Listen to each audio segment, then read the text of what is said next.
Welcome aboard, everybody. Dr. Peter Glidden here, your steadfast advocate for health, welcoming you to another live edition of Fire Your MD Now. Another weekend has passed us. Daylight savings time has ended. November is upon us. And now we are looking down both barrels of winter time. My, oh my, how the time does fly. This in from this article produced by, who produced this article? This was by Steve Connor from the science editor from The Independent. Monday, November 3rd, that's today, The Independent, by Steve Connor, the science editor. The article says, Glaxo chief, our drugs do not work on most patients. Are you kidding me? Our drugs do not work on most patients. This is a reprint of an article that was printed 11 years ago, Monday, 8th of December 2003. Alan Roses, worldwide vice president of genetics at GlaxoSmithKline, said fewer than half of the patients prescribed some of the most expensive drugs actually derived any benefit from them. It is an open secret within the drug industry that most of their products are ineffective in most patients, but this is the first time that such a senior drug boss has gone public. His comments came days after it emerged that the NHS drugs bill has soared by nearly 50% in 3 years, rising by $2.3 billion a year to an annual cost to the taxpayer of $7.2 billion, and this is in pounds, United Kingdom pounds. GlaxoSmithKline announced that it had 20 or more new drugs under development that could each earn the company up to $1 billion a year, $1 billion a year, and they don't work, The vast majority of drugs, more than 90%, only work in 30 or 50% of the people, Dr. Roses said. I wouldn't say that most drugs don't work. I would say that most drugs work in 30 to 50% of people. Drugs out there on the market work, but they don't work in everybody. So here's the deal. The MDs support the pharmaceutical industry, and the pharmaceutical industry makes billions on the backs of your suffering, and the pharmaceutical industry makes drugs which only work 30 to 50% of the time, and when they work, they don't cure. They don't cure. They suppress and manage. So even when they have an effective outcome, even when the drugs do what they are supposed to do, they don't cure the body. They don't get to the root cause of the illness. They don't do anything to support and promote the structure and function of the human body to recover its health. They exert an opportunistic,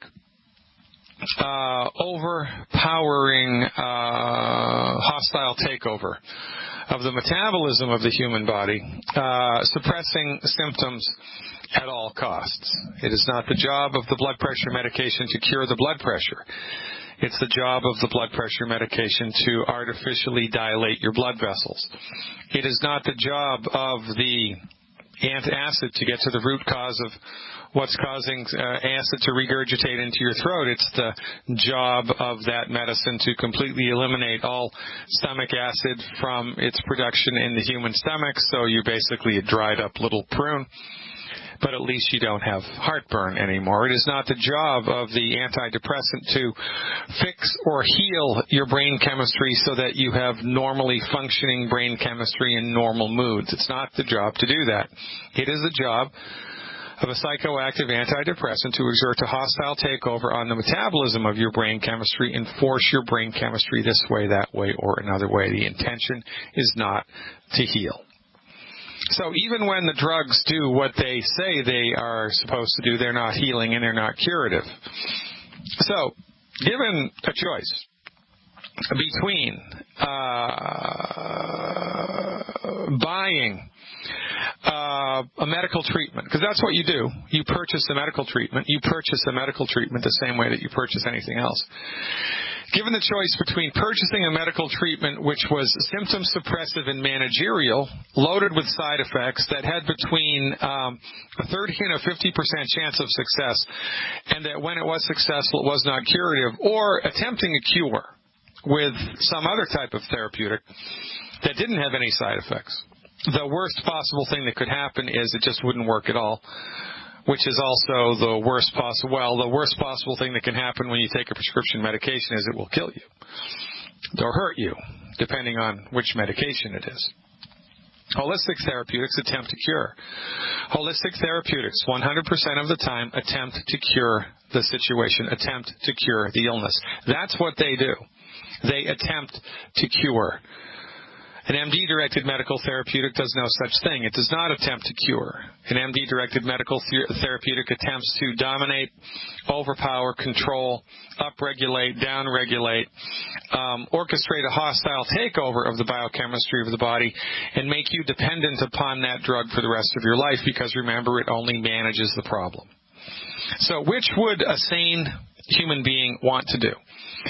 Medical therapeutic that only works 30 to 50% of the time. It's extremely expensive. It's loaded with side effects, not the least of which is death. Prescribed by a medical profession who has exerted a hostile monopoly of the medical profession for the last 100 years. By a medical profession, doled out by a medical profession which is the leading cause of death in the United States and the leading cause of bankruptcy in the United States, and if it is effective, will not cure your condition. Or attempt to cure with some other type of therapeutic. The worst possible thing that can happen is after you take it, you're no better and you're no worse than you were before, which is a more appropriate thing to do. It is always more appropriate to attempt to cure. It is always more appropriate to fix the source of the dry rot rather than just paint over the mold. It is always a better solution to try to understand what's causing the pipes in your plumbing to burst every winter rather than just patching them up. It is always better to tune up the automobile than to let it get so far gone that the engine explodes. It is always better, once you do have a problem with your automobile, to find the source of the problem, eliminate the source of the problem, and fix it so that it doesn't happen again. This is always a better thing to do.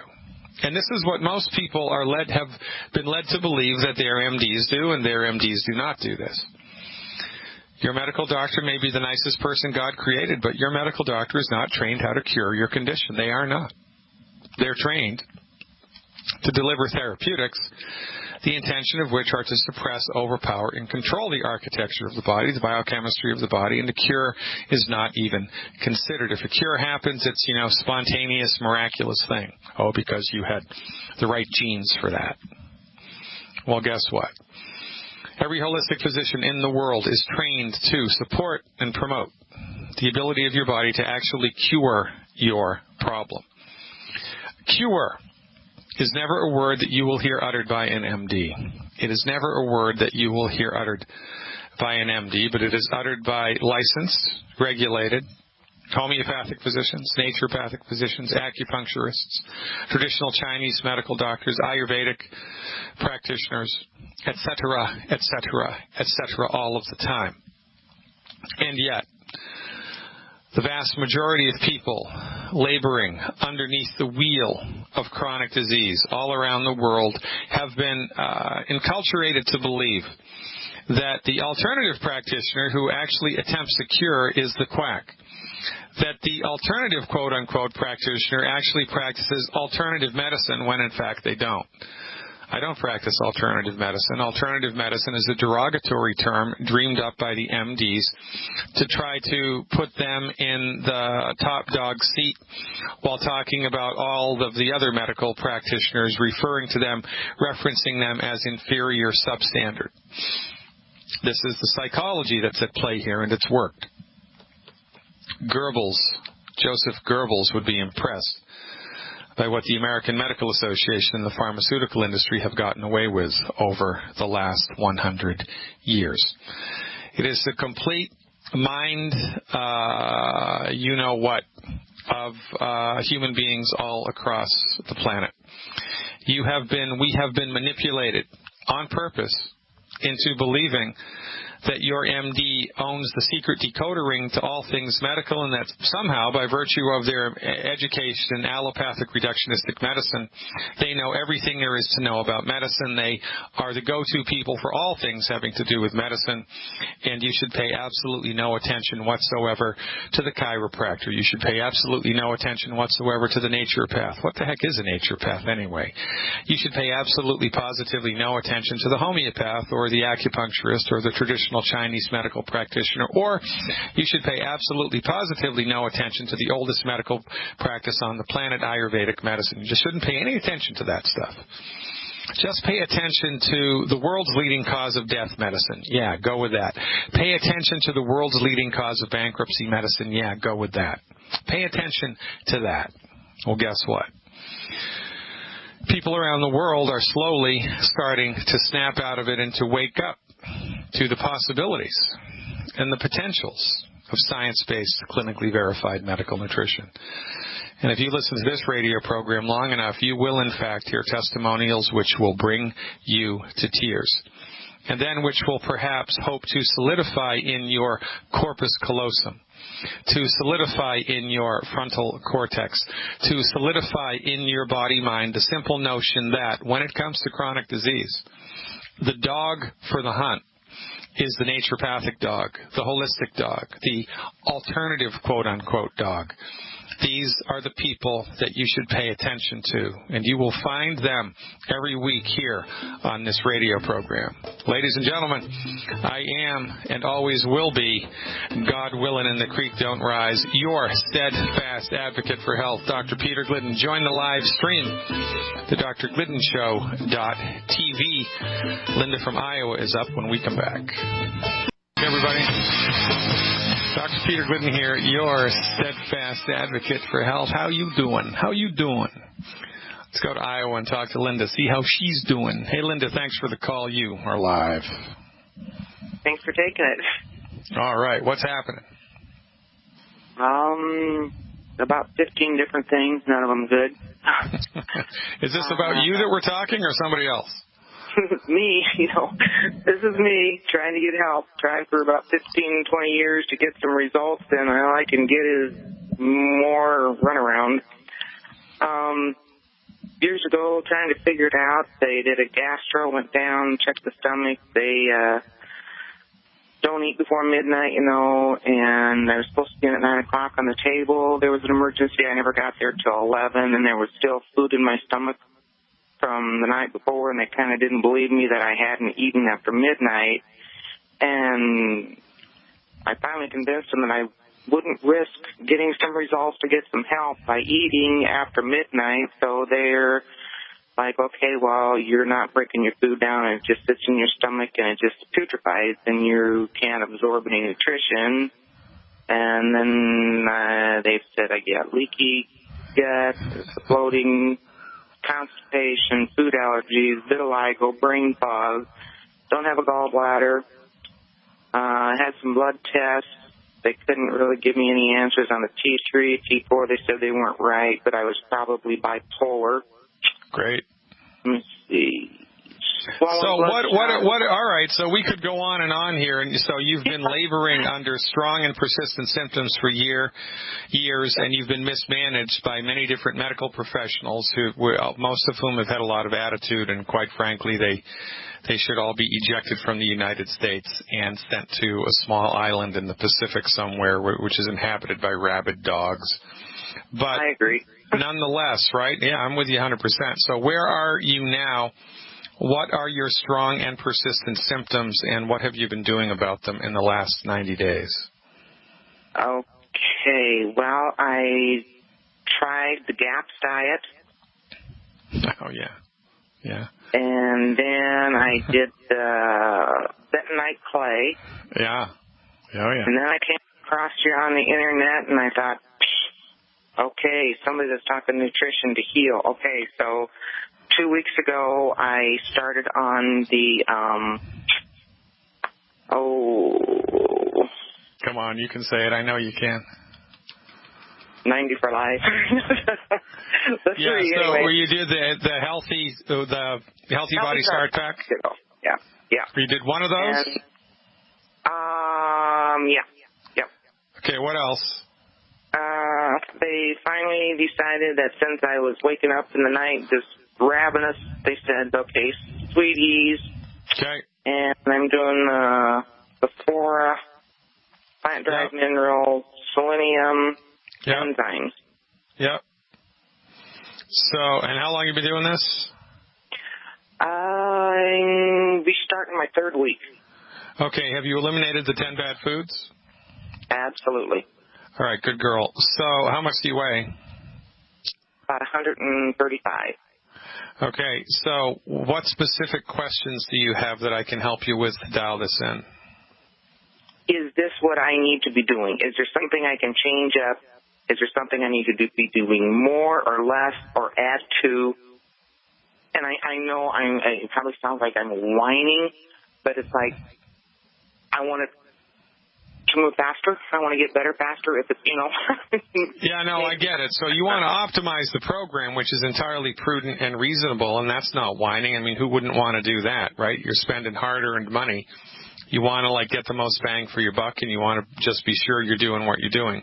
So I can help you to do that. And also you need to understand that the zone that we swim in, the zone that we work in, the zone that we inhabit is the holistic zone.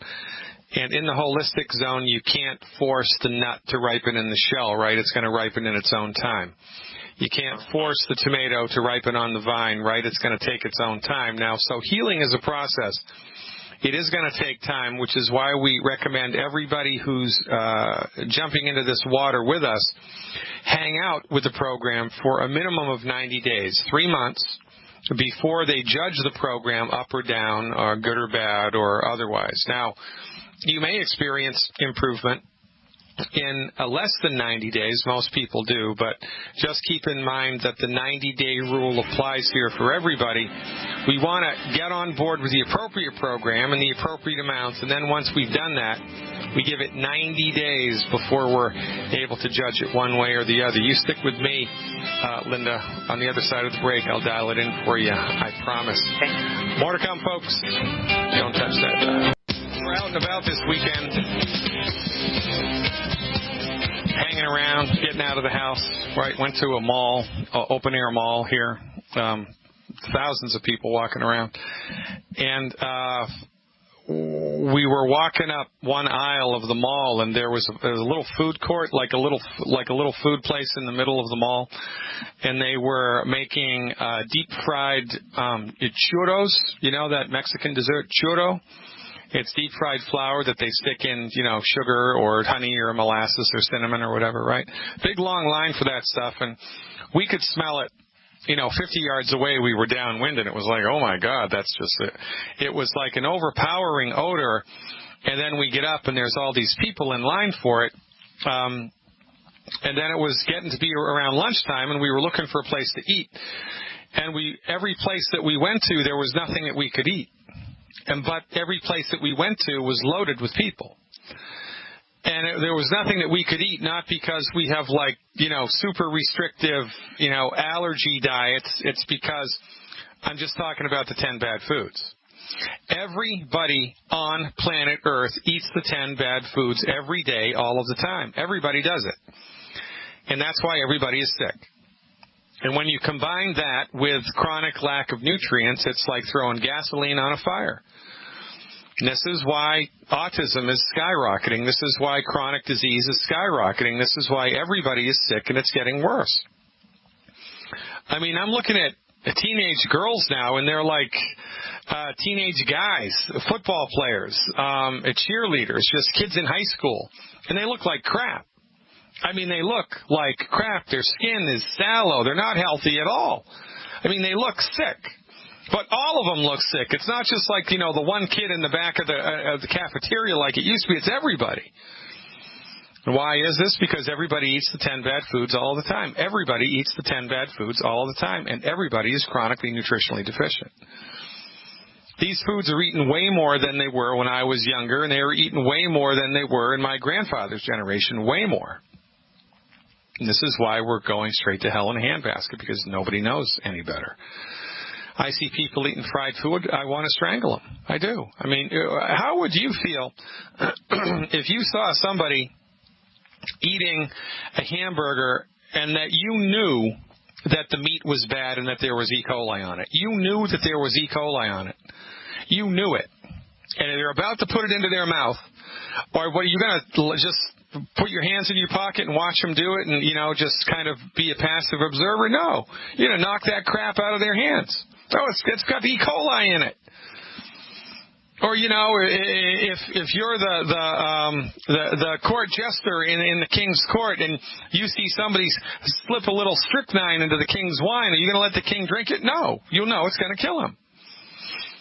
And this is what I feel like every time I see people eating the 10 bad foods, especially fried food. I want to just run up to the line and rip that stuff out of everybody's hands. But, then I would be arrested. And that's not any good. But this is an epidemic. It is an epidemic that is washing across the whole world here, and it's the ship of fools. Reality by consensus, herd mentality, people just doing whatever the hell they want to. And, hoping against hope that the MD will someday come up with, the artificial eye, the artificial brain, the artificial everything, and leave it all to the MDs, boys. They'll fix us. Yeah, guess what? While we've given the MDs sway over our health, we are getting worse and worse and worse and worse, and it sickens me to the bone to see it live in living 3D color. Let's finish up with Linda in Iowa. Okay, Linda, so here is the deal. 135 pounds, more or less? Mm-hmm. Okay, good. So the recommendation for you would be one Healthy Body Start Pack, 2.0 liquid per month. One Healthy Body Start Pack, 2.0 liquid per month. That's 2 level scoops of the Beyond Tangy Tangerine. Okay. 1 level scoop of the Beyond Tangy Tangerine in about, 20, 24 ounces of water, a liter of water. Let's say a liter. Is 32 too much? No, 32 is not too much. Not at all. Okay. You're going to have to do this twice a day, though, right? Oh. Yeah. So it's going to be 1 level scoop in about a liter of water plus 1 ounce of the plant-derived minerals twice a day. And I want you to take at least 2 hours to drink that whole solution down each time. Okay, combine the tangy and the plant-derived. Yeah, but you're going to need 2 bottles of plant-derived minerals a month. 2 bottles of plant-derived minerals a month because you're going to be taking 1 ounce twice a day, okay? Okay, Sweeties, I only want you to do 1 of those bottles a month. There's 120 capsules in there, so I'd like you to do 4 of those between lunch and dinner. I'd like you to do 4 of those between lunch and dinner. Between lunch and dinner. Not with the meal? Nope. Between, so you can do it between breakfast and lunch, or you can do it between lunch and dinner, but I don't want you to do it before a meal. I want you to do it in between meals. Oh, I was doing it with a meal. Yeah, it's a bad idea. Okay. The enzymes I want you to do at the very beginning of the meal. The enzymes. Mm-hmm. Okay. And that's no problem. And the flora, I want you to do 2 before bed. Okay. Now, the white liquid calcium is last but not least. I want you, so you're going to, in the Healthy Start Pack, there's 1 bottle of the white liquid calcium, the Beyond OsteoFX, right? Mm-hmm. I want you to order 1 other bottle of Cal Toddy. 1 bottle of Cal Toddy a month. And I'd like you to mix a half an ounce of the Cal Toddy and a half an ounce of the OsteoFX in a little bit of orange juice, 1 ounce or 2 of orange juice. I'd like you to do that first thing in the morning and immediately before bed. Okay, Beyond OsteoFX with the Cal Toddy. Half an ounce each. How much? Half an ounce each with 1 ounce or 2 of orange juice twice a day, with the final dose being immediately before bed. All right? Okay. That's all I want you to do for 90 days. Plus eliminate the 10 bad foods. That's it. That's all you have to do. Oh, you need selenium as well. Everybody gets selenium. I'm sorry. Okay, I'm doing 3 of those a day. Well, you need to do 9 a day. Okay. 9 a day. And that needs to be on an empty stomach? It's best if you could add that with the Sweeties. You could do, if you're going to add it with the Sweeties, you can do 6 a day, 3 and 3. Okay. Yeah, so I want you to do 9 a day of the selenium. The best way to do that, 3 between breakfast and lunch, 3 between lunch and dinner, and 3 between dinner and bedtime. Okay? Okay. So that's it. That's all I want you to do. Just be diligent with that every day for 90 days. And the hardest thing for someone like you is going to be keeping track of the symptoms that you have, because as your symptoms slip away and fall away and disappear, you're going to forget that you had them. That's how the brain works. It forgets bad stuff. So you are a definite candidate for symptom inventory.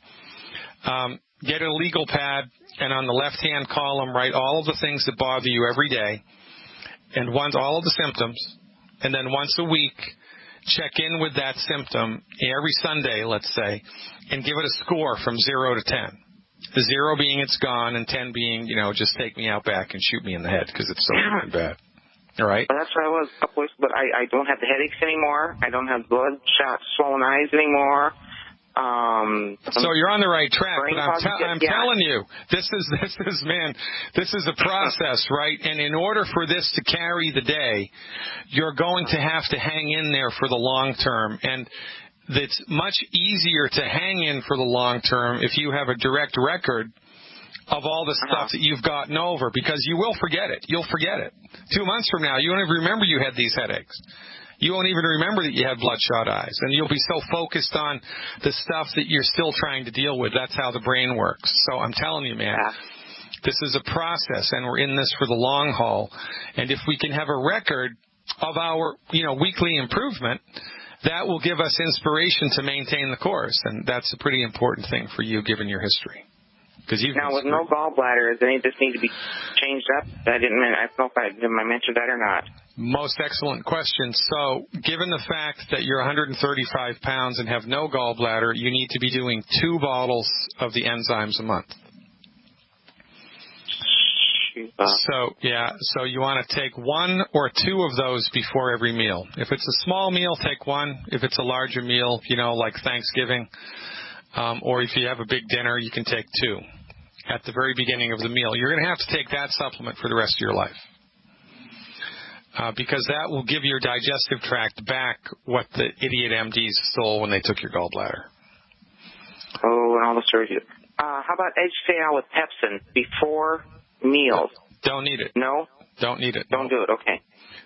Now, if you have it, you can use it up and finish it, but I wouldn't add that on. The digestive enzyme that Youngevity has is the best one I've ever seen anywhere. Okay. I mean, it's like the Ferrari of digestive enzymes. There's nothing else that needs to go into that. Am I going to add or detract by using it? Neither. I mean, if your budget will allow it and you don't mind taking an extra couple pills a day, then there's no harm and no foul. It's not a problem. However, when we do betaine HCl, if you experience heartburn after a meal, it means you've taken too much, and you need to back off of it. Okay. And that's what we used to do that when I was coming up in naturopathic medical school a quarter of a century ago. Oh my God. The recommendation was when you started somebody with digestive enzymes, especially betaine HCl, you gave them 1 capsule at every meal, and then every meal you would add a capsule, right? And you would just keep adding a capsule until they experience heartburn, and then you'd back off by 3 or 4 capsules. So, and I had some people that I was working with when I was in school, they need to take like 20 of those a day before they got a burning sensation. That's how bad their digestive acid was. So, but the hallmark, see, the calcium supplementation that you're doing and salting your food using salt so that your food tastes good, and the 90 essential nutrients will give you really strong stomach acid, right? Okay. But you shouldn't need betaine HCl over time, but you will need the digestive enzymes from Youngevity because of the bile. There are bile salts in the Youngevity enzyme, and you're going to need that because that's what your gallbladder gave to your digestive tract, which is what the MDs took away. So, right, we've got the meal should I take those? Oh, doesn't matter. 15 minutes, 5 minutes? 10 minutes, 5 minutes, or if you forget at the very beginning, right? Okay. But if you forget to take that, and it's the end of the meal or you're like 3/4 of the way through it, don't take it, because if you take that digestive enzyme at the end of the meal, it will actually mess your digestion up. Okay, don't need that. Yeah, but look, I've got, if you've already experienced this, much noticeable improvement in 2 freaking weeks. Yeah. Right? I mean, really, the sky is the limit here for you. You know what else I might want to do as kind of a psychological prop? Go to the store, buy a little bag of tomato seeds, and plant some tomatoes in your house. And those little green containers. And your health should be improving kind of in the same time frame as the tomato plant grows. That would be kind of a good way to check it out. How about that for an idea? You're the greatest, Cindy. Call me back. Linda, I'm sorry. Call me back with a report moving forward. I'll look forward to it. Hey, folks. This is how we're doing it. Oh, Canada is... Everybody, welcome back. Dr. Peter Glidden here. Now, remember, keeping it all in perspective, right, in the context of a private practice, I treat disease. In the context of a private practice, if I have a documented patient chart and I've cured rheumatoid arthritis, I can say I've cured rheumatoid arthritis. I can, because I'm a licensed physician, and I did that. But in the context of this radio program and in the context of Longevity Nation, which I am a wholehearted supporter of, always will be, we don't say that we treat disease because, the FDA has a problem with that. Because the FDA is not there to protect you. The FDA is there to protect the pharmaceutical industry, and that is an academic fact, not just my opinion. One of these days, the Food and Drug Administration will be overthrown, or it will be, some president will rise to power who has cojones, and they'll just cut them off at the knees. But the pharmaceutical industry has so much money and so much control over the political machine that it's going to take a remarkable act of courage to do that on the part of any politician. But it's eventual that it's going to happen, because the pharmaceutical industry is crushing and collapsing the economy, not just of the United States, but of Canada, the European Union as well.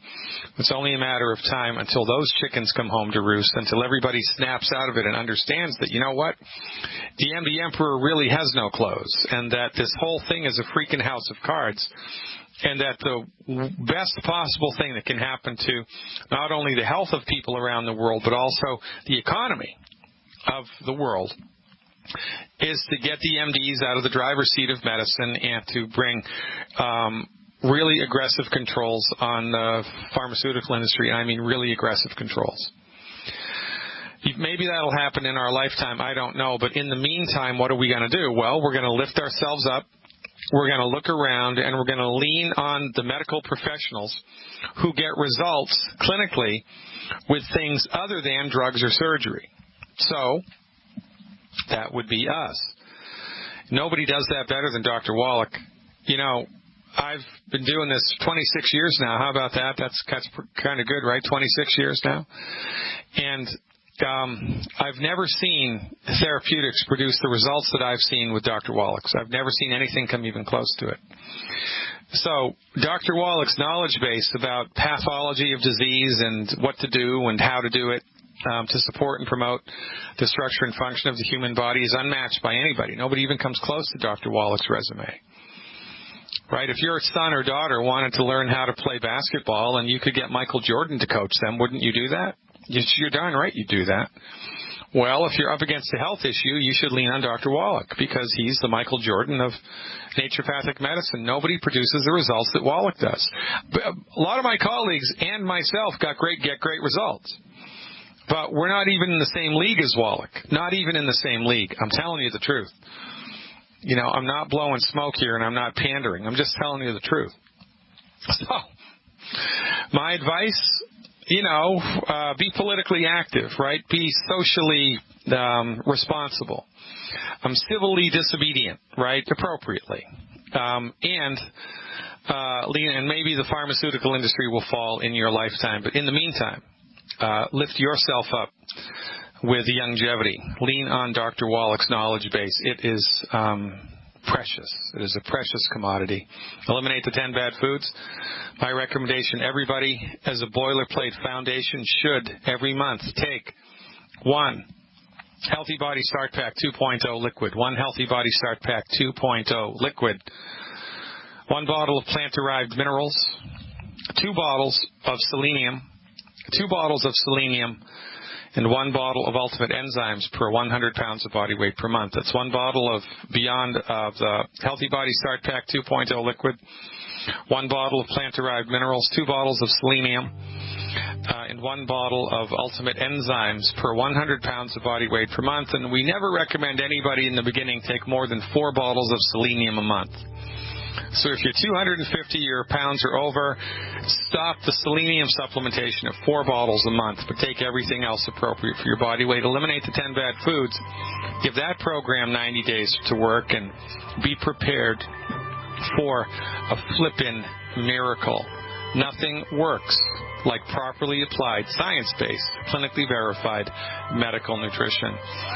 I do promise to go to Canada and talk to Cindy at the very minute that we get back in the second hour. Ladies and gentlemen, I am your steadfast advocate for health. And Dr. Peter Glidden. Check out the live stream, the drgliddenshow.tv. And don't neglect my website, drglidden.com.